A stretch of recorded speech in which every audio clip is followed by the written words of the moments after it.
kulesinye isikhathi utawubona kungathi abantu bayakuzonda, kulesinye isikhathi utawubona kungathi abantu abanandzaba nawo. No, hayi ukuthi akuna abanandzaba nawo. La mhlabeni umuntu nomuntu une-purpose yakhe. Number 2, umuntu nomuntu unesekele yakhe.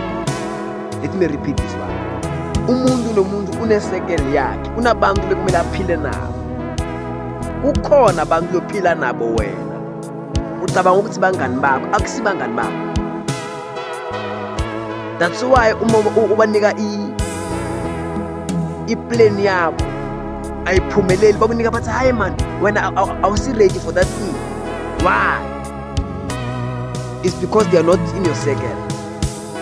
You are in the wrong circle. Phuma. Utawubona lifiniki utawuvuleka. Akusho ukuthi bazonde. Phuma la. Angibonga.